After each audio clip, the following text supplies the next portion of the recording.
Bonjour et bienvenue dans cette nouvelle conférence pour le sommet résilience. Aujourd'hui, je t'invite à ouvrir grandes les fenêtres de ton cerveau.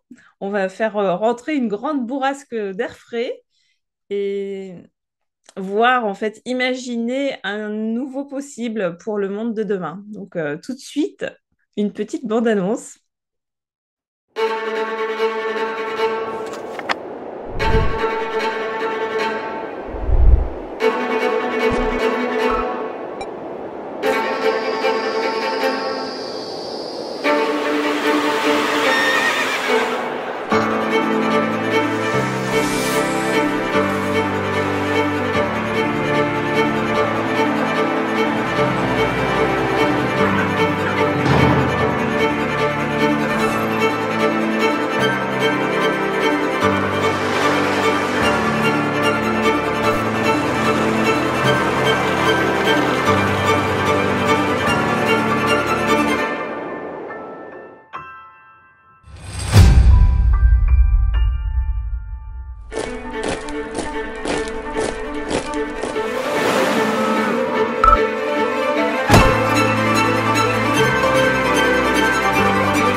Voilà, j'espère que cette première aperçu de bande-annonce t'a interpellé et intéressé. Et aujourd'hui, on a le grand plaisir de recevoir Jean-Philippe Hubert. Bonjour Jean-Philippe. Bonjour Muriel, bonjour à tous. Donc, tu es à l'initiative de ce projet, Le Grand Projet. Est-ce que tu C'est peux ça. nous en parler un peu plus et puis te présenter par la même occasion? Alors, on va peut-être faire dans l'ordre, je vais d'abord me présenter. Alors, moi, bon, je vais être très bref sur moi. Je suis thérapeute dans la vie, je suis kiné et ostéopathe à mon compte. J'habite dans l'Est de la France et donc je suis à l'initiative du MOSICA. C'est l'acronyme de Mouvement pour une civilisation consciente et autonome, qui est une association loi 1901 qui promeut la possibilité d'un monde sans argent. Et donc, le grand projet est un plan d'action qui propose la mise en place d'un nouveau paradigme de société basé sur des principes de nature non marchands. Bon, alors, notre auditeur qui nous regarde là, déjà reste ici parce que l'objectif de cette conférence, c'est d'ouvrir les possibles. Et puis, je suis sûre qu'il y a plein de questions par rapport à ce projet que je vais essayer donc de poser à Jean-Philippe. Et l'objectif de cette conférence, c'est que tu passes du c'est pas possible, Jean-Philippe. Ah, et si c'était possible, juste on va semer une graine déjà. Donc, voilà, est-ce que tu veux nous détailler un peu plus le pourquoi de ce projet, en fait, pourquoi ça a émergé, comment ça a émergé et pourquoi tu as lancé ce projet? Eh ben, écoutez, je ne sais pas pour vous, mais en tout cas, je suppose que lorsque vous êtes coincé dans une situation un peu problématique, que ce soit une panne de voiture, que vous n'êtes pas bien dans votre job, je pense que ce que vous faites, c'est que vous analysez toutes les options.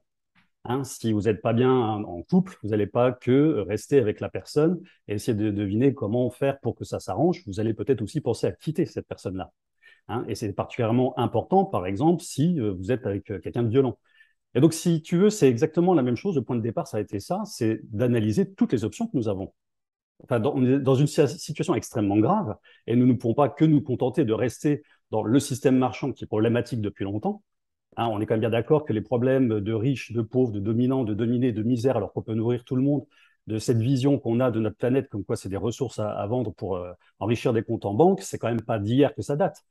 Et donc, tout ce que nous avons fait jusqu'à aujourd'hui, pour essayer de changer les choses, changer en profondeur notre société, comme voter, comme manifester, comme signer des pétitions, lancer des cris d'alarme, tout ce que l'on veut, les marches, même la Révolution française, on a abouti à cette situation-là. Donc, on est à un moment très décisif de notre histoire où nous devons imaginer certainement d'autres voies pour essayer de changer les choses. Et donc, à la base, moi, j'étais exactement comme tout le monde, hein, un monde sans argent, ça paraît totalement utopique. Mais par contre, j'ai pas voulu fermer la porte avant de vraiment creuser cette question-là. Et ça peut être particulièrement dangereux si on reprend l'exemple de cette femme qui est sous l'emprise d'un mari violent. Essayez d'imaginer si qu'elle ne puisse pas s'imaginer qu'elle puisse le quitter. C'est-à-dire qu'elle réfléchit à plein de façons de fonctionner, mais donc des compromis, comment faire pour que les coups soient moins violents, comment faire pour qu'ils changent, et que c'est toujours la même rengaine et que ça ne change pas. Imaginez qu'est-ce que ça pourrait supposer pour elle, qu'elle ne puisse pas s'imaginer de changer le paradigme gênant. Donc en fait, c'était ça le point de départ, c'est que j'ai voulu réfléchir quand même à un monde sans argent, déjà par défaut de tout ce qu'on ne peut pas, qui ne fonctionne pas. Moi, ça fait très longtemps que pour moi, manifester, c'est de la rigolade, mais de se dire, tiens, mais on peut quand même faire quelque chose, c'est jeter les moyens de paiement. Toi, moi, là, je pourrais prendre nos chéquiers, carte bleue, et se dire, allez, tous ensemble, on arrête d'utiliser ça. Donc ça, c'est quelque chose qui est possible, qui paraît fou, mais en tout cas qui est possible. Et donc, j'ai voulu creuser cette question-là. Bah, écoute, je ne m'attendais pas du tout à ce que j'allais trouver. C'est que non seulement, oui, c'est plus que possible de fonctionner dans un monde sans argent. Donc, je pense qu'on expliquera un peu après comment ça peut fonctionner.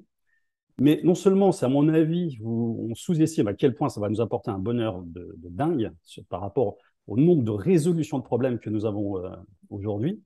Et même, ça m'a même abouti à une conclusion un peu particulière que je peux détailler, c'est que c'est pas que la meilleure solution, c'est peut-être et probablement que la seule que nous avons pour avoir un changement. Et j'ai la conviction que tout ce qui est en train de se passer là, vous voyez, c'est en train de s'accélérer et ça s'accélérera, ça sera toujours de pire en pire tant que nous n'aurons pas franchi ce cap de nous émanciper de cette mécanique marchande entre nous. Alors, ce que j'apprécie en tout cas dans cette conférence, c'est qu'elle elle fait suite, ça fait une suite logique à... Parce que ce point, en fait, on sent qu'il y a un point de friction au niveau du système monétaire.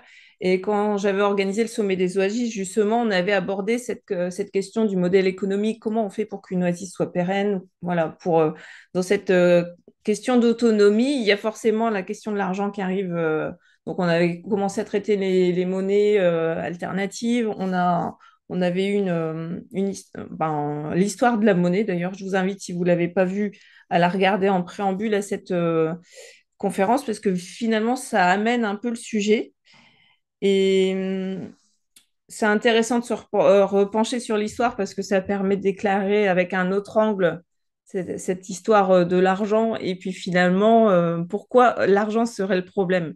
Je pense que dans nos auditeurs, forcément, il y en a qui vont se dire, non, mais en fait, c'est pas l'argent qui est le problème. L'argent, c'est un outil, c'est comment tu l'utilises. Et finalement, est-ce que le problème, c'est pas la nature humaine, quoi? Oui, alors ça, c'est le premier réflexe qu'on a. Et effectivement, c'est compliqué d'attribuer, comment dire, la cause de ces problèmes-là à quelqu'un qui ne soit pas humain. C'est-à-dire que l'argent, il ne pense pas. C'est la première réflexion qu'on a à se dire. C'est que l'argent, il nous dicte rien. C'est nous qui maîtrisons l'argent en achetant ceci ou cela. Mais une fois encore, si on veut traiter un problème, il faut toujours traiter la cause. Ça, on le sait tous. Mais je ne sais pas, si vous avez un caillou dans la chaussure que ça vous fait mal, ça ne sert à rien de multiplier les traitements, de prendre des huiles essentielles, des médicaments, faire une thalasso. Tant que vous n'aurez pas enlevé le caillou, le problème, il va continuer à persister. Et si on veut, enfin, pour moi, quand j'analyse nos problèmes, mais qu'on ne creuse pas en surface, qu'on creuse vraiment plus en profondeur, ce qui demande un peu de temps, d'investissement, peut-être parfois un petit peu de recherche, pour moi, la cause des causes de ce qui nous arrive là, le facteur humain est largement secondaire par rapport à l'usage de la monnaie. Donc, je vais donner déjà juste un exemple, c'est par rapport au problème écologique.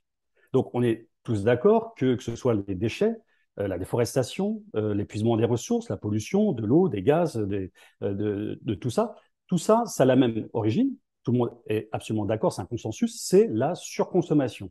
La surconsommation des ressources faites par l'homme. Donc, on est tenté de dire que le problème, c'est que nous surconsommons trop et que nous devons faire différemment au niveau de nos achats. Alors que pour moi, je pense que non. La surconsommation a une origine, c'est qu'actuellement, et vous le savez tous, c'est que toutes les entreprises au monde, sans exception, font absolument tout leur possible pour pousser des clients à consommer. On est bien d'accord qu'il n'y en a quand même pas une qui cherche à réduire le nombre d'actes d'achat de ses clients. C'est bien tout le contraire. On n'a jamais autant investi dans la publicité. C'est un truc, on est dans les 800 milliards de dollars. Enfin, c'est un record cette année, hein. Il y a un chercheur en neuromarketing qui s'appelle Arnaud Petz qui a déterminé qu'on verrait entre 1200 et 2200 pubs par jour et par personne. Donc, c'est quand même juste énorme. Tout ce qui est construit est volontairement conçu pour être jeté prématurément. C'est-à-dire soit pour être défaillant à un instant T, soit pour être remplacé, soit pour être démodé. Il y a plus d'une dizaine de techniques d'obsolescence programmée. C'est juste incroyable. Vous savez, c'est l'Institut des ressources de Genève qui a déterminé que 90% des ressources que l'on prend sur la planète finissent dans les 6 semaines en déchets. Donc, je vous donne la publicité, l'obsolescence programmée, mais il y a plein d'autres techniques, puis on va y passer toute la matinée si on voulait toutes les citer. Mais donc, notre système d'organisation, le monde du travail d'aujourd'hui, est une machine à faire surconsommer des gens. Ça, je pense qu'on le ressent tous quand même un peu au fond de nous. Et je pense qu'il y a dans aucun livre de science-fiction, on pourrait imaginer un système qui puisse plus actionner de leviers pour essayer de faire consommer des gens. Donc la question, si on veut remonter à l'origine de cette surconsommation, on a les entreprises, mais la question, c'est pour quelles raisons les entreprises font-elles ça? Et c'est là qu'on ne va pas trouver un Sinon, facteur humain, mais oui, un je facteur pense par monétaire. exemple une entreprise qui ferait, je sais pas, par exemple des pneus qui durent 100 ans, bah elle en vend qu'une seule fois et puis après elle pourrait fermer en fait si elle fait des choses qui durent trop longtemps quoi. Bah, c'est ça. Et puis même, je veux dire, le pire, c'est que dans l'obsolescence programmée, ça ne fait que progresser. Moi, j'ai un de mes patients qui m'a dit il y a à peu près un mois que sa mousse à raser, même prix, même marque, maintenant, il fait 2 fois moins de temps avec. Donc voilà, c'est-à-dire qu'on continue et on voit bien que maintenant, on fait les mêmes packaging et on en a de moins en moins. Ça, c'est beaucoup de gens ont remarqué ça. Ouais. Mais la raison, pour en revenir, c'est que pourquoi les entreprises font ça? Bah, elles le font pour 3 raisons. La première, c'est que dans notre modèle de société, on s'enrichit en faisant consommer les autres. On s'appauvrit si on ne fait pas consommer. Une entreprise qui ne vend pas, elle doit fermer. Dans notre modèle de société, si vous construisez, et essayez de réfléchir à ça, si vous construisez quelque chose qui dure 2 fois plus longtemps, vous devez diviser votre chiffre d'affaires en deux. Et dans notre modèle de société, les entreprises ont des frais financiers qui sont permanentes, hein. Il faut bien payer les salaires, il faut bien payer les machines, les fournisseurs, tout ce que l'on veut, les taxes en plus. Donc, si elles ont des frais en permanence, elles doivent trouver les moyens techniques de nous faire consommer en permanence. Elles n'ont pas le choix. Elles sont très bien débrouillées d'ailleurs dans ce sens-là. Mais donc, si on veut trouver le problème, c'est pas l'humain, le problème, c'est notre modèle de société, c'est le modèle marchand. Et si on veut vraiment qu'un jour les entreprises fassent autrement, construisent du très solide, eh ben, il va falloir faire exactement l'inverse. Trouver un système dans lequel il n'y a rien à gagner à faire consommer les autres. On ne peut pas s'enrichir à faire consommer les autres. Un système où l'on peut construire du très solide sans être pénalisé. Et un système où il ne faudrait aucune pression financière. Et ça, ce n'est pas les caractéristiques d'un système marchand, c'est les caractéristiques d'un système de nature non marchand. Et si tu veux, le truc, c'est que là, donc pour essayer d'expliquer le plus clairement possible pourquoi on a l'impression que en fait, l'argent n'est qu'un outil, qu'il suffit de bien l'utiliser, c'est parce que je pense, hein, je ne peux pas parler au nom de tout le monde, mais on visualise en fait l'argent comme une sorte d'acte d'achat. Vous voyez, donc on peut acheter ceci ou cela, on peut manipuler les taxes, on peut manipuler les impôts. Donc en gros, c'est l'homme qui manipule tout ça. Mais est-ce que vous avez déjà réfléchi à ce qu'on ne peut pas manipuler avec l'argent? Par exemple, une entreprise, elle doit absolument faire des profits. Donc ça, c'est quelque chose qu'on ne peut pas manipuler avec l'argent. Autre chose qu'on ne peut pas manipuler, c'est la guerre commerciale. On est d'accord. Si vous même imaginez un maraîcher qui est vraiment dans l'état d'esprit d'aujourd'hui, qui veut faire du bio, du local, ok, il s'installe. Puis il y en a un deuxième qui s'installe dans la commune, un troisième qui s'installe dans la commune. Et maintenant, qu'est-ce qu'il doit faire pour essayer d'avoir les meilleurs prix? C'est tout un tas de conséquences qui ne sont absolument pas maîtrisables, et il y en a plein qui sont liées à l'argent. Et si on prend le temps, et effectivement, ça met un peu de temps, si on prend le temps de détailler tout ce qu'on ne peut pas maîtriser et d'essayer de les faire évoluer, on obtient quoi? Notre monde d'aujourd'hui. Voilà mon opinion en tout cas. Mm. Et juste par curiosité, est-ce que tu sais si ça existe déjà ou si ça a déjà existé un monde sans argent au niveau de l'histoire? Bah, il a surtout été un monde sans argent. C'est depuis avant-hier, hein, que le monde il est. Alors, en fait, l'humanité, elle existe depuis des dizaines de millions d'années. Le néolithique, c'est à peu près il y a 10 000 ans. Hein, donc, c'est-à-dire qu'on n'était plus des nomades, qu'on a commencé un petit peu à s'installer. L'argent a été créé 700 ans avant Jésus-Christ. Mais il a fallu des siècles et des siècles, hein. Donc, c'était créé dans un petit coin du globe qui s'appelle la Mésopotamie, hein, qui est aujourd'hui, je crois, l'Irak. Mais son développement n'était pas du tout naturel, hein. Il s'est essentiellement mis en place, déjà, il a été un peu forcé, enfin pas un peu, il a été forcé par les proto-États de l'époque pour rémunérer des armées.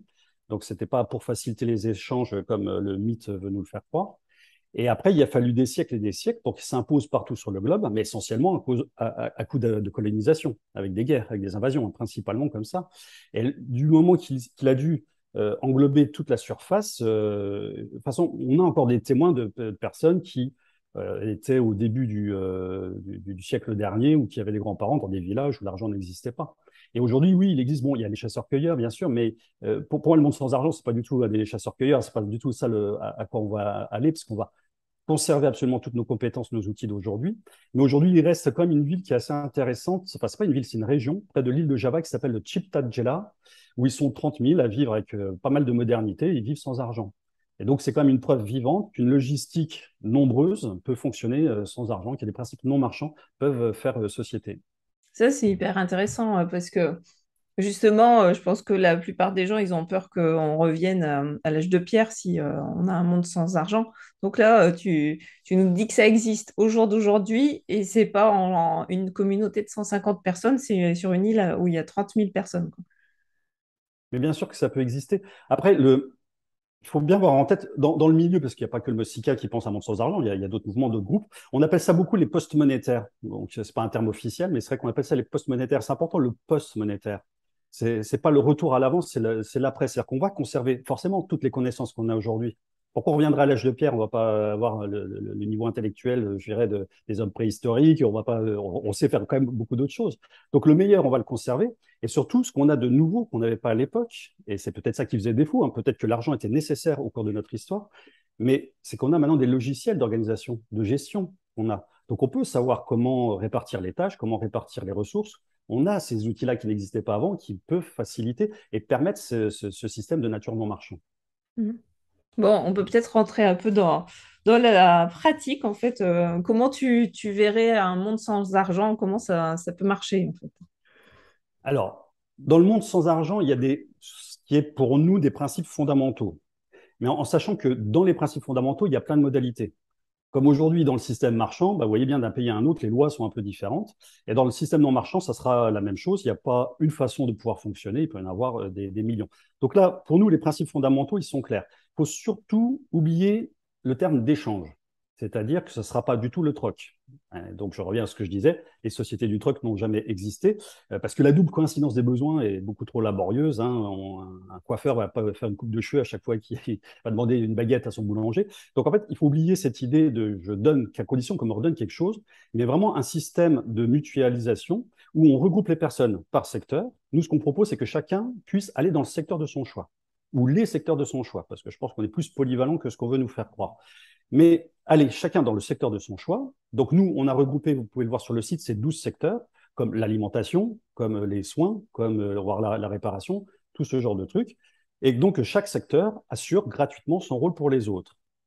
En ayant en tête qu'on a une dimension quand même extraordinaire là-dedans, c'est que on n'a plus la guerre commerciale. Aujourd'hui, les personnes du même secteur, en fait, se bagarrent pour avoir se tirer les clients. Donc, imaginez que là, donc, il n'y a plus l'argent qui se sépare et que chaque secteur peut réfléchir ensemble pour construire du extrêmement solide, parce que du coup, il n'y a pas de crise financière, il n'y a rien du tout. Et dans une vision, une optique extrêmement simple, on doit assurer notre rôle au mieux pour les autres et au mieux pour l'environnement. Donc le système, c'est comme ça, c'est que les soignants soignent, ceux qui sont dans l'alimentation doivent réfléchir pour bien nourrir tout le monde, et ainsi de suite. Ça, c'est le premier principe. Le deuxième principe, c'est que puisqu'on a dit que chacun allait dans le secteur de son choix, vous avez dû vous dire, oui, mais enfin, il y a des secteurs où on ne retrouvera personne. Bah, nous, ce qu'on propose, c'est que ces secteurs-là, en fait, on partage les efforts. Du coup, ce qu'on considère comme pénible ne deviendrait quasiment plus pénible. D'ailleurs, c'est encore quelqu'un qui me disait, oui, mais les tâches difficiles, tout ça, mais le système marchand les rend beaucoup plus compliqués parce que l'histoire de la guerre commerciale, pour avoir les prix les plus compétitifs, on essaie de réduire les salaires, on essaie de réduire les effectifs, donc d'avoir le moins de personnes possible et de leur mettre un maximum de pression pour avoir un rendement. C'est ça le monde d'aujourd'hui. Ce qui fait que le travail est extrêmement désagréable. Donc, si on prend l'exemple d'un déménagement, si vous êtes que 4, c'est quand même beaucoup plus désagréable que si vous êtes 40. Donc, en gros, c'est ça. Le but du jeu, c'est de rassembler tout le monde et de partager les efforts s'il y a des secteurs qui ne trouvent pas de volontaires. Parce que là, une fois encore, quand moi je pose la question dans une conférence à la fin, Si on bascule dans un monde sans argent, est-ce qu'il y en a qui aimeraient bien s'occuper du nettoyage des rues? Il y a toujours des mains qui se lèvent. Parce qu'ils disent oui, moi je serai dehors, etc. Et on peut s'imaginer dans les modalités que ceux qui feraient des tâches dites pénibles pourraient travailler peut-être 2 fois moins que les autres. Il y a plein de façons d'ouvrir cette chose-là. Et donc, en gros, voilà le premier principe. Chaque secteur assure son rôle pour les autres. On partage les secteurs qui ne trouveraient pas de volontaires. Et enfin, la dernière chose, c'est pour la notion d'accès, donc qui est important, c'est-à-dire si on n'achète pas, comment ça se passe? Eh bien, soit on parle de quelque chose qui est très abondant ou quelque chose qui est absolument nécessaire comme l'alimentation. Là, le calcul est simple, ça s'appelle le partage. Donc, on partage entre les intéressés. Hein, c'est-à-dire qu'on ne va pas donner une orange à chacun s'il y a des gens qui n'aiment pas les oranges. Hein, voilà, donc le partage entre les intéressés. Si on parle de quelque chose qui est rare, quelque chose qui n'est pas divisible, comme un logement ou une voiture, eh ben là, le truc, c'est que si on a plusieurs dossiers, c'est d'en discuter pour le donner à la personne d'une modalité qu'on choisirait, mais qui sera beaucoup plus intelligente que de donner au plus offrant. Si je donne l'exemple du logement, au lieu de donner au plus offrant, réfléchissons, bah là, il y a 3 chambres, il y a une famille, ce sera plus intéressant qu'un célibataire. Une autre modalité qu'on pourrait choisir dans la commune, c'est pas forcément plus utile, mais on pourrait choisir un tirage au sort. Donc, vous voyez, c'est pas parce que l'argent n'existe pas qu'il n'y a pas de mille et une façons de pouvoir nous organiser. Donc, voilà, pour l'accès, ça fonctionnerait de cette manière-là, ouais. Et bon, je pense qu'il y en a qui vont se dire, bah oui, mais il y en a qui vont vouloir profiter, il y en a qui, c'est des feignants, ils vont pas vouloir travailler. Comment ça peut marcher mm. Alors, disons que être utile aux autres, c'est pas une lubie, c'est vraiment un besoin qui est extrêmement important. D'avoir un rôle dans la société. Moi, je vais te dire, j'avais un peu des doutes, enfin pas des doutes, mais j'avais un petit recul quand on me disait dans la pyramide de Maslow ou que voilà que l'homme il a vraiment ce besoin de participer et tout. Et en fait, non, c'est beaucoup plus prégnant que ça parce qu'il y a 2 choses. C'est déjà l'estime de soi. En fait, il y a la notion de sens est très, très importante pour une très grande majorité des gens. Bien sûr, on a tous en tête des personnes qui feront peut-être rien comme ça s'ils pouvaient le faire. Mais en fait, on va dire la nature humaine globale et générale a besoin de se dire que son passage sur Terre aura servi quand même à quelque chose. C'est vraiment quelque chose de très important. La deuxième chose qui est peut-être encore plus puissante, c'est l'ego, c'est l'image qu'on donne aux autres. Ça, c'est quelque chose d'important, d'avoir une image plutôt positive, d'être pas forcément aimé ou admiré, mais apprécié, enfin qu'on ait quand même ce contexte-là. Et donc, si, imaginez qu'on bascule dans un monde où l'argent n'existe pas, donc c'est-à-dire que le chômage n'existe pas, c'est-à-dire que si vous êtes valide, que vous décidez de ne rien faire, c'est-à-dire que c'est clairement quelque chose que vous devrez assumer parce que vous ne pouvez pas vous empêcher de vous dire que les autres savent que c'est un choix qui est personnel. Donc, de ne servir à rien, d'être fait plutôt feignant, de profiter des autres parce que les autres travaillent et pas vous. Donc, c'est beaucoup plus compliqué qu'on croit à vouloir vraiment agir dans ce sens-là. Il y a d'ailleurs une étude qui a été faite là dans le Sciences et Vie hors série numéro 299. Je sais qu'il faut donner des références aujourd'hui, donc je les donne. Donc qui est sortie cette année, qui ont d'ailleurs fait un petit article sur le Mosika là. Et donc c'est une étude qui a été faite à Göteborg en Suède sur 295 gros gagnants du loto. Donc des personnes qui peuvent plus du tout travailler. Eh bien, écoutez, il n'y en a que 12% qui s'arrêtent, quoi. Que 12%. Donc c'est pour vous dire c'est à quel point les gens, ils ont besoin vraiment d'être actifs, quoi. Enfin, de participer, d'avoir une utilité comme ça.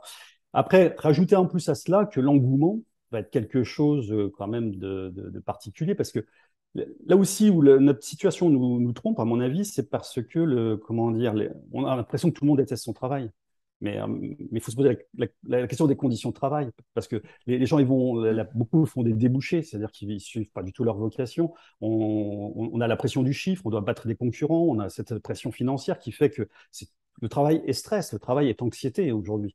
Donc, imaginez donc, dans un monde où déjà il n'y a pas la guerre commerciale, où vous n'avez pas à stresser de devoir faire du chiffre, où vous pouvez construire du très solide, ce qui donne vraiment du sens. Hein. J'imagine les pauvres ingénieurs qui se disent comment faire pour que notre appareil ne dure que 3 ans, ça doit, je pense quand même en faire travailler certains. Donc, il y a vraiment cette notion d'engouement qui va être quand même, à un moment donné, beaucoup plus naturelle.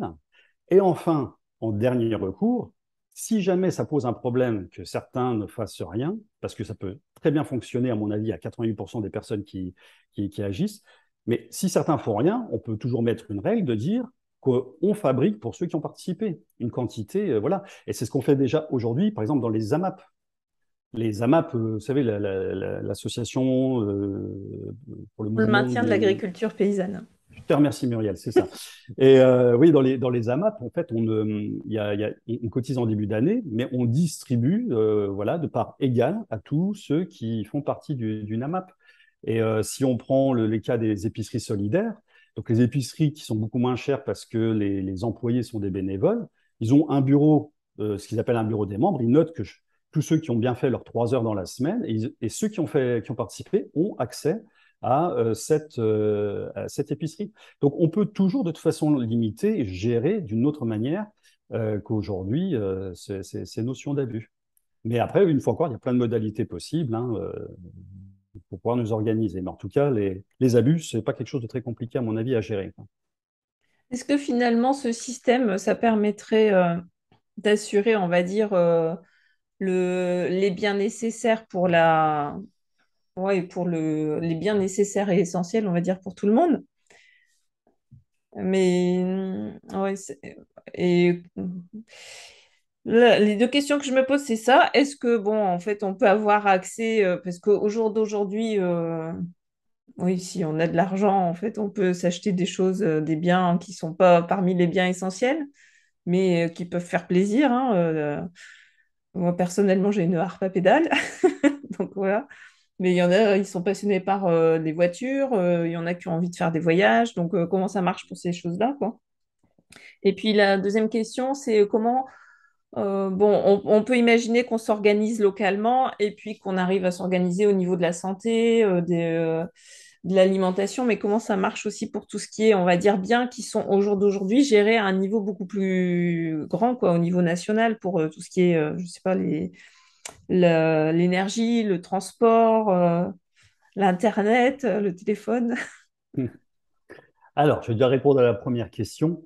Oui, il y a bien sûr des biens. Le but du jeu, c'est pas de. Enfin, il va falloir quand même se concerter. Hein. Là, je ne vais pas vous donner une réponse claire parce qu'il va falloir quand même qu'il y ait un peu de scientifique, surtout pour mesurer l'impact que ça a sur l'environnement. C'est-à-dire que oui, il y a des passionnés de voitures, mais quel est le coût de production d'une voiture en termes de métal? On sait que là, on va avoir des pénuries de métaux. Est-ce qu'on va pas du coup privilégier d'abord, on va dire déjà les fondamentaux, le secondaire, et si c'est possible, bien sûr, aller dans le plus superficiel, mais pourquoi pas? Après, est-ce qu'on peut aussi s'imaginer, est-ce qu'on s'imagine, c'est qu'on pourrait avoir une sorte de, je sais pas comment dire, de cartes où, voilà, si vous faites un gros voyage, peut-être que vous aurez un peu moins je sais pas, de voiture. Enfin, vous voyez, le truc, c'est de savoir, le but, c'est que ce soit surtout équitable, qu'il n'y en ait pas qui en prennent trop pour qu'il y en ait qui aient plus rien. Respecter l'environnement, mais du coup, il faudra, oui, essayer de calculer tout ça. Mais le plus important pour nous c'est des questions un peu, pardon, mais un peu superficielles et surtout pas rester bloqué là-dessus, parce que là, l'urgence, c'est vraiment de sortir du système capitaliste. Donc, déjà, rassurer nos fondamentaux. Après, on verra tout ce qu'on peut faire. Mais effectivement, l'histoire des voitures, bon, s'il y a des voitures de luxe, à qui on va les donner? Bah, une fois encore, au lieu de donner au plus offrant, on pourra toujours faire un tirage au sort parmi les intéressés. On pourra essayer de faire 6 mois l'un, 6 mois l'autre. Enfin, qu'il y en a qui auront le plaisir de pouvoir conduire leur voiture. On peut tous imaginer. C'est ça qui est fabuleux dans ce monde-là, c'est que dans le monde, dans ce système d'aujourd'hui, on peut plus rien imaginer de bon. On peut plus rien imaginer. On est tous bloqués. Il manque toujours de l'argent. Il y a les lois. Il y a tout un système, toutes ces choses-là. Alors que le monde non marchand, c'est le monde qui est vraiment à nous. On peut vraiment gérer les choses et imaginer énormément de possibilités.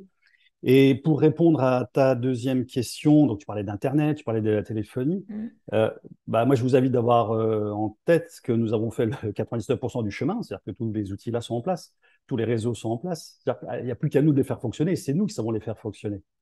Donc c'est la téléphonie, bah, pourquoi on n'en aurait pas demain?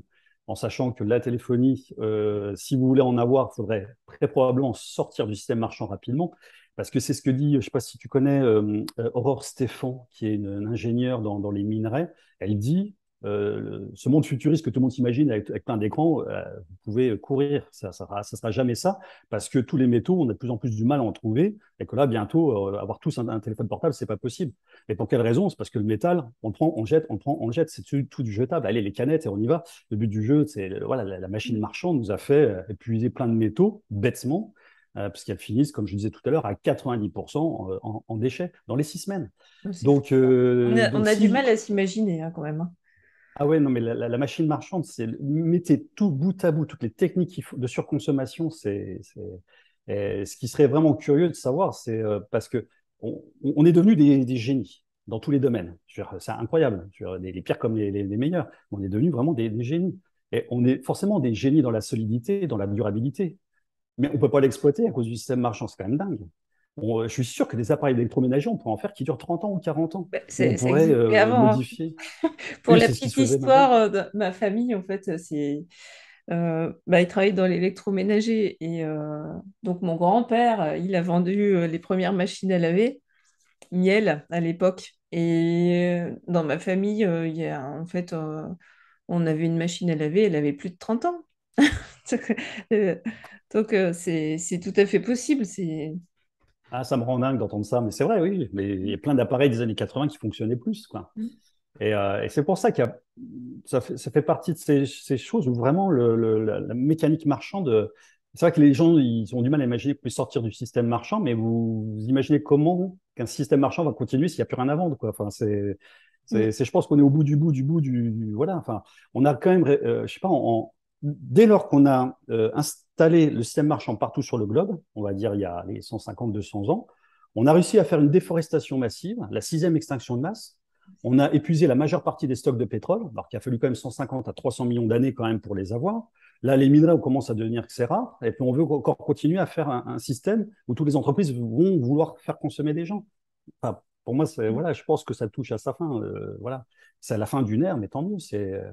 Mais c'est vrai que ça demande une certaine, un peu d'audace de se dire, bien sûr que c'est flippant pour tout le monde, hein, il n'y a plus d'argent, comment on va faire? Mais donc, ce qu'on propose, on va y aller tous ensemble, hein. Enfin, en tout cas, une majeure partie, donc vous ne serez pas tout seul à être dans ce système-là. Mm. Oui, c'est important en tout cas de créer en fait ce futur possible déjà dans nos imaginaires parce qu'on n'a pas beaucoup de références finalement quand on cherche à trouver des références dans la littérature ou dans les films d'une prospective d'un futur enthousiasmant. On a 99% des futurs, c'est plutôt des fouturs, comme dirait Philippe Guillemont, que des futurs. On a juste la Belle Verte, grosso modo, comme référence. Mais il y en a pas beaucoup, donc ça, c'est vrai que c'est sympa d'essayer de se projeter dans un monde où finalement on reprend notre pouvoir, notre pouvoir de création et notre responsabilité aussi. Parce que Mais oui, tu as raison, mais tu sais, ça me fait penser, là, ce que tu dis. C'est vrai que tous les films, c'est toujours une dystopie, un futur négatif. Et j'ai eu la chance de rencontrer Chris Naon, c'est le réalisateur de Le baiser mortel du dragon avec Jet Li, L'Empire des loups avec Jean Reno. Et donc, il a rejoint le Mossica, c'est un de nos membres. Et puis, il me disait, mais tu sais que dans tous les scénarios, en fait, il faut qu'il y ait un problème. Sinon, ça marche pas. Il faut qu'il y ait un problème et qu'on trouve une solution. Donc, en fait, on a souvent quand même ce côté problématique, futur un peu problématique, où il y a quand même dedans un peu une solution. Mais c'est ça qui est dingue aussi, c'est que l'humain, on est tous hein, naturellement attirés par le macabre. Dit. Si tu regardes les titres, vous ne devinerez jamais, il a osé, terrible découverte. On a tous les trucs là, mais une bonne nouvelle, en fait, les gens ne regardent pas. Et on le sait, et ça, c'est encore. Et là, on retrouve encore le problème du système marchand. On sait que pour les audimat, plus c'est catastrophique, plus ça marche. Les journaux, ils le savent très, très bien que plus vous allez mettre des trucs positifs et pas négatifs, moins ça va vendre. Donc, on a encore le système marchand qui nous entretient, c'est toute cette noirceur, vraiment des ondes basses comme ça, où on voit, et on n'arrive pas à imaginer un futur possible. Et c'est ça qui est dingue, c'est que quand vous proposez un futur possible à quelqu'un, ouah, c'est bisounours. Ouais, mais alors, on ne pourra pas créer un monde qu'on n'imagine pas. Donc, si vous imaginez que la seule chose qui est possible, c'est négatif, on va vers le négatif, ça c'est sûr. Par contre, si vous commencez à se dire non, mais attendez, c'est possible, qu'on se réunisse, etc., qu'on commence de plus en plus à y croire, et c'est là où la magie va commencer. ouais, essayons de voir s'il y a d'autres questions que les gens qui nous regardent peuvent se poser. Euh, oui, comment tu t'imagines la transition? Est-ce que ça va se faire petit à petit parce que c'est tellement loin de nous aujourd'hui qu'il faut passer par un système, je ne sais pas, de monnaie alternative avant de passer à ce système-là? Comment tu vois ça? Alors, il y a plusieurs opinions, c'est-à-dire que la mienne c'est pas l'opinion de tous ceux qui sont dans le Messica. Certains pensent qu'il y a des monnaies alternatives. Moi, j'y crois pas des masses parce que je pense qu'on entretient exactement la même chose, hein, soit la monnaie locale, les monnaies libres, tout ça. Ceux qui sont dans la monnaie libre, ils sont bien en guerre commerciale. Et en cas d'effondrement massif, ils devront bien ou augmenter les prix pour payer les autres fournitures qu'ils ont chez eux, je sais pas, l'électricité, les vêtements, ce qui va faire que ça va être serré sur la gorge pour les clients, ou alors ils vont devoir casser les prix pour avoir les prix les plus compétitifs. Hein, je vois pas comment, j'ai du mal à imaginer que ce soit une transition, mais certains l'imaginent, et vraiment, si vous y croyez, j'ai peut-être totalement tort là-dessus, donc faites-le, hein, bien entendu. Mais pour nous, la transition, donc le grand projet propose trois étapes en fait. Il y a l'étape, donc il y a une qui a commencé, qui est celle du rassemblement. Le but du jeu, c'est vraiment de rassembler des gens qui veulent ce monde-là, même des gens, même si vous avez peut-être du mal à y croire, mais vraiment vous inscrire en disant que voilà, la question c'est est-ce que vous pensez que vous pouvez, vous, dans un système non marchand, assurer un rôle social sans salaire? Parce que si vous ne demandez pas de salaire et qu'on ne demande plus de salaire, bah, tout est gratuit. Donc il n'y a pas besoin de salaire dans un système où absolument tout est gratuit. Donc pas de dette, pas de facture, pas d'impôt, etc. Donc le but du jeu, c'est vraiment de rassembler un maximum de personnes dans cet état d'esprit-là qui souhaitent vraiment basculer dans ce monde de nature non marchand. Après, nous, ce qu'on propose, c'est une deuxième étape. Donc, la première étape, l'objectif, c'est d'essayer de faire un maximum de gratuité quand c'est possible. C'est assez difficile dans ce système-là parce que tout le monde travaille d'abord.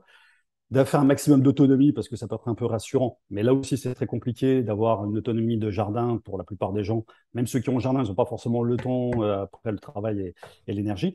Mais surtout de rassembler voilà, des gens qui veulent ce monde-là et d'obtenir au moins 50% de la population pour des raisons démocratiques et d'obtenir suffisamment de, comment dire, de compétences pour pouvoir basculer dans un système non marchand. Donc, il y a suffisamment de gens pour se nourrir, pour se soigner et ainsi de suite.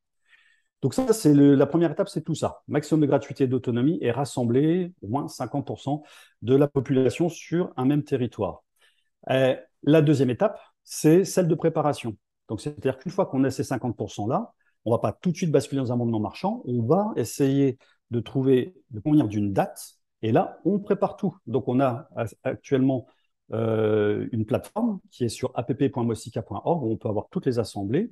Et donc, le but du jeu, c'est que dans ces assemblées, qu'on sache qui va s'occuper du pôle alimentation, qui va s'occuper de la réparation, qui va faire ci, qui va faire ça.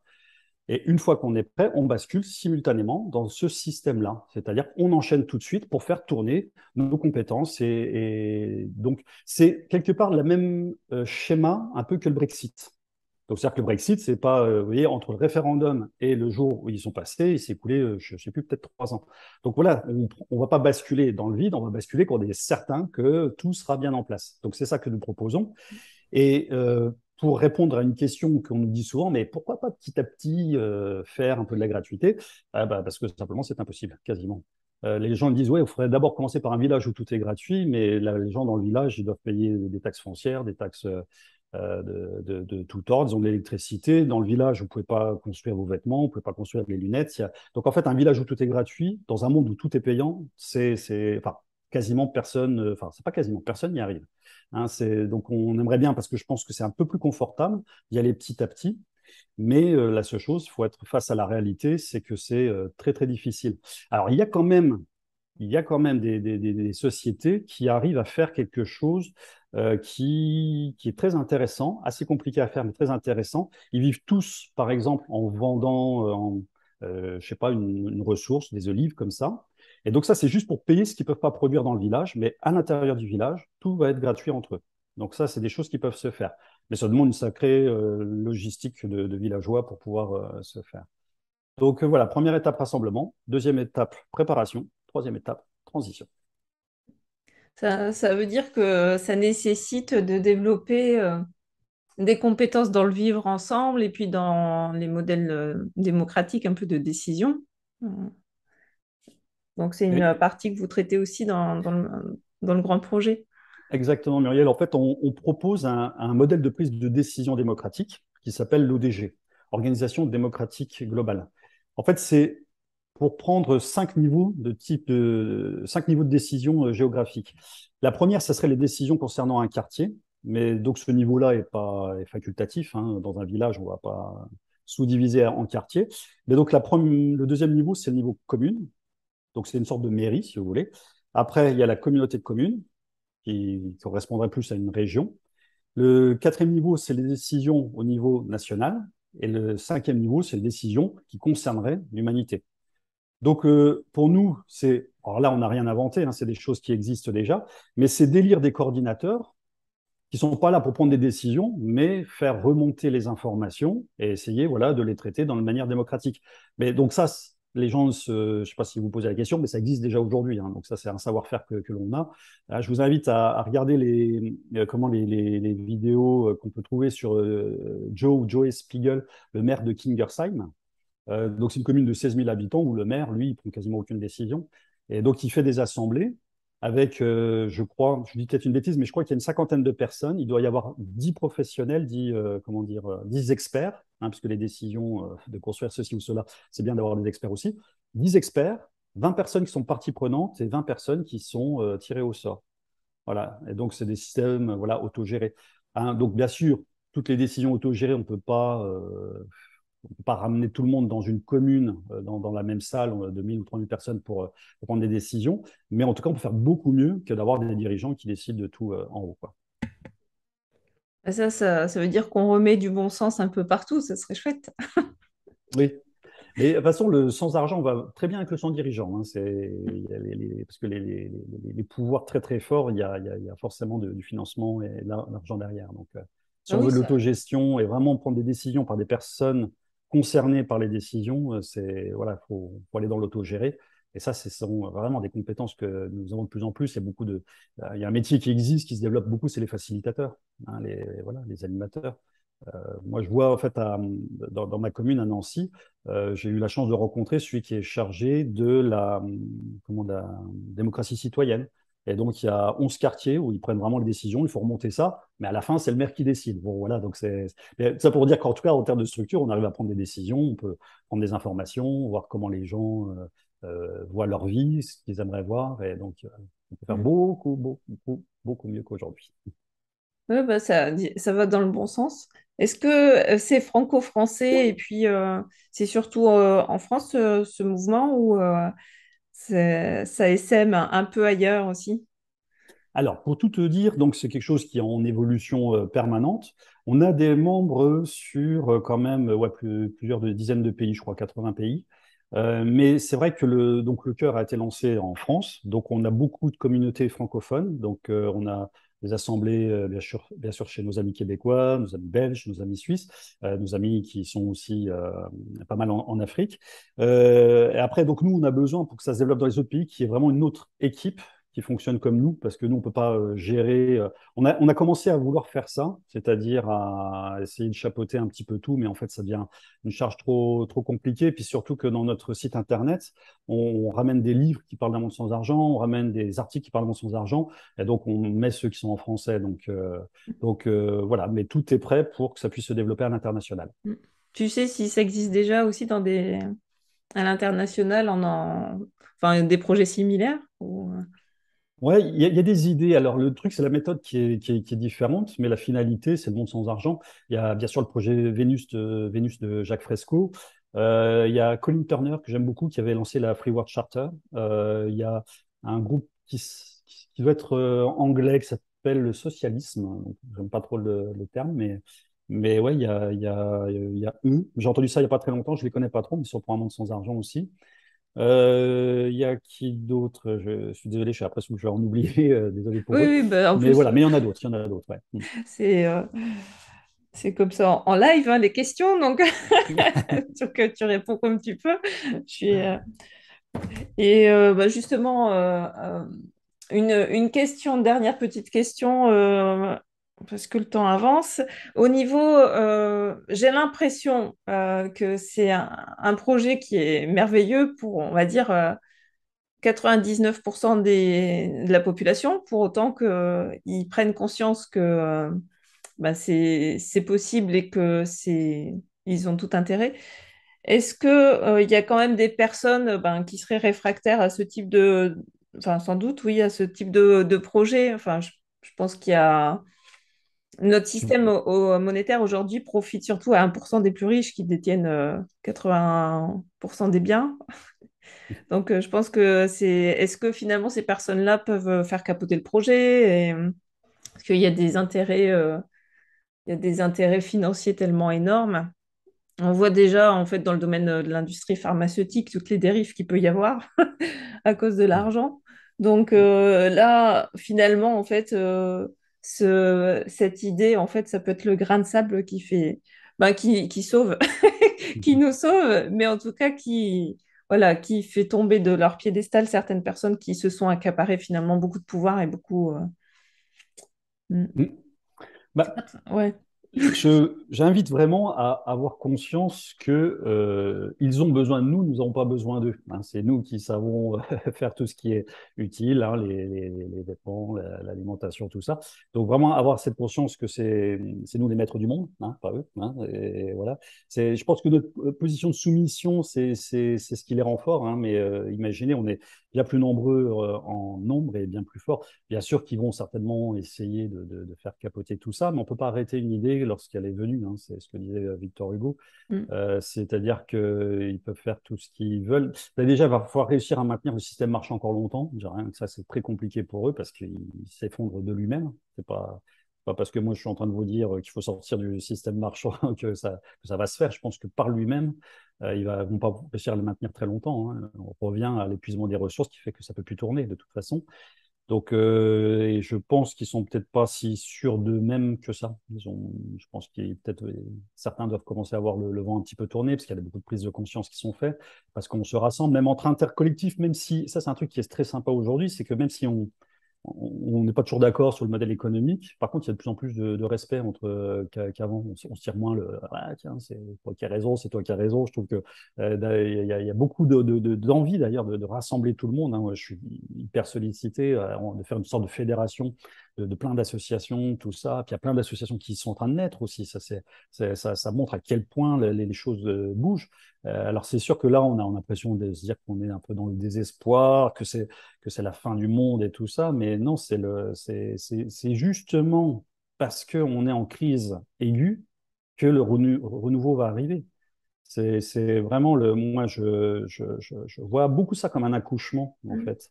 C'est-à-dire que l'accouchement, il y a une sorte de gestation, et c'est-à-dire que quand ça approche, c'est là où il y a les contractions, c'est là où et les contractions annoncent la délivrance, c'est la fin d'un système, on est en train de muer, hein, c'est douloureux, je ne vais pas essayer de vous rassurer à 100% que ça va être simple, non, non, ça va être, je pense, dans les années à suivre, il va y avoir beaucoup, beaucoup plus de souffrance. Mais il faut voir la petite lumière au bout du tunnel parce qu'elle est vraiment, vraiment là. Et pour reprendre l'image de l'accouchement, j'ai un bébé, enfin la maman va accoucher de son enfant. À quel moment? C'est quand tout est fonctionnel. C'est-à-dire que les bras, le poumon, le cœur, la vision, que tout est prêt en fait à sortir. Et vous imaginez à quel point nous sommes fonctionnels en termes de capacité de tout faire.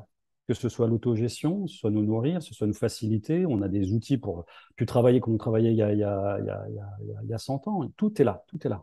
Mais par contre, il faut délivrer. Et si on reste dans un système marchand, une fois encore, ça nous retourne les uns contre les autres. La guerre commerciale. Je veux dire, tous les Hmm. maraîchers sont en guerre commerciale. Moi, on m'a dit à Nancy, il y a plusieurs magasins bio, mais on m'a dit ils ne s'entendent pas entre eux, il y a une vraie tension. Enfin, c'est quand même fou pour des personnes qui sont en transition, tout ça, mais parce que le succès de l'un va créer le malheur de l'autre. C'est tout, on ne peut pas retirer du système marchand quelque chose de guerrier, quelque chose d'inégalitaire. C'est depuis la nuit des temps, depuis que ça existe, Bah, c'est d'ailleurs, toujours c'est la même vrai que rengaine. enfin, j'aime beaucoup les métaphores et c'est vrai que pour clôturer en fait sur cette métaphore de l'accouchement, le bébé quand il est à l'intérieur, c'est tout noir, il est confortable, mais il sait pas ce qui va lui arriver. Quelque part, c'est une petite mort, il sait pas ce qu'il y a derrière, quoi. Ça, voilà, donc c'est normal qu'on ressente de l'angoisse parce que ben on peut juste essayer d'avoir un peu de l'imagination, mais tant qu'on vit pas, on peut pas savoir comment ça sera après ce nouveau monde qu'on peut espérer de nos voeux. Et puis, pour reprendre l'autre, tu parles avec des termes guerriers, de soldats, mais on revient finalement, et puis on va boucler le cycle comme ça, au début de la conférence où on parlait, est-ce que le système monétaire a toujours existé? Et quand il est apparu, et on voit qu'il a été mis en place à un moment donné pour payer des armées, pour on pillait les paysans et les récoltes des paysans et on est venu en fait créer l'impôt et en fait imposer l'argent. Voilà. Donc ça me fait penser par exemple aux engrais. chimiques qui ont été mis en place après la Seconde Guerre mondiale. On avait des résidus en fait d'armes biologiques qui n'ont pas été utilisées et puis on les a reconvertis pour faire des engrais pour créer de la vie dans les champs. On voit quelque chose, il y a une sorte d'incohérence et on se dit comment créer de la vie avec quelque chose qui a été conçu au départ pour répandre la mort. Et au bout de 50 ans, on voit toutes les dérives, l'appauvrissement des sols et puis en fait les récoltes qui sont de plus en plus faibles au niveau de la qualité nutritionnelle. Mais quelque part, c'est logique, quoi. Ça vient, le problème, il est vraiment à la source. Et finalement, là, l'argent, on revient à la source de l'argent et on voit qu'on est dans un monde de compétition, de concurrence. Mais ça, c'est logique aussi quand on revient à la source de comment ça a été mis en place. J'aime beaucoup Donc, cette image-là. Ouais. Comment donner de la vie avec ce qui a été conçu pour donner de la mort. Ouais. C'est vrai que je crois que je vais la garder, je vais la réutiliser, celle-là. Non, et puis après, il faut bien aussi avoir en tête que nous, on est nés dans le système marchand, donc dans le cadre de notre existence, j'ai l'impression que ça a toujours été là. Et en fait, ça a apparu il y a 3 secondes à l'échelle de notre histoire de l'humanité. Enfin, en tout cas, l'installation complète sur le globe de l'argent, c'était un claquement de doigts hier, quoi. Et donc, imaginez en ce petit claquement de doigts tout ce que ça crée, quoi. C'est dévastateur, dévastateur. ouais, donc, en tout cas, je trouve ça très enthousiasmant. Personnellement, je vais rejoindre Moussika. Donc, comment on fait si on veut rejoindre Moussika? Alors, sur le site internet, mosica.org. Donc, quand vous allez aller dessus, on va vous proposer 3 types d'implications. Donc, vous faites celui qui vous plaît en fonction de votre temps. Soit vous voulez juste dire, non, moi, je suis prêt le jour J à jeter les moyens de paiement et assurer mon rôle social pour les autres, à vivre dans les principes que nous proposons. Donc, ce cas, vous faites juste m'inscrire. Après, si vous voulez être coordinateur, vous pouvez être coordinateur. Si vous voulez faire des actions pour promouvoir la gratuité, ça peut être faire des conférences locales, ça peut être faire des places de partage, des gratiférias, tout ce que vous voudrez. Donc, il y a des actions qui sont possibles. Donc, voilà les 3 degrés d'implication sur mosica.org. Bon, bah, merci. Un grand merci, Jean-Philippe, pour cette conférence. Merci à toi, Myriam. Est-ce que tu vas ajouter quelque chose, un petit mot de la fin ou quelque chose qu'on a oublié que tu voudrais rajouter? Ouais, c'est une citation qui n'est pas de moi. C'est, comment il s'appelait tu sais, le Suisse qui était aventurier. Il a traversé plusieurs fois le Groenland, tout ça, ou l'Antarctique. Tavernier? Non, non, non, non, non, il est encore là aujourd'hui. Bon, je pense que certains verront c'est qui. Mais il a une citation que je trouve extraordinaire. Je suis même pas certain que ce soit de lui, mais je sais qu'il l'a dit.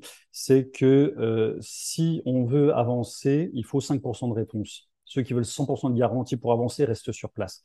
Et c'est extrêmement important parce que ça, on peut le voir déjà aujourd'hui, des gens qui sont coincés dans leur vie parce qu'ils ont un peu peur de l'inconnu. Ils veulent pas changer de job parce qu'ils savent pas si le prochain job sera bien. Ils veulent pas forcément rompre avec un conjoint parce qu'ils savent pas s'ils vont retrouver quelqu'un. Mais voilà, il y a de l'inconnu dans ce qu'on vous propose. Il y a de l'inconnu, mais c'est beaucoup, beaucoup mieux que le connu. Donc, bah, un grand merci, Jean-Philippe. Et puis, merci à toi qui nous a regardés. On se retrouve bientôt pour une prochaine conférence. À bientôt. Merci, merci Myriam, merci à tous.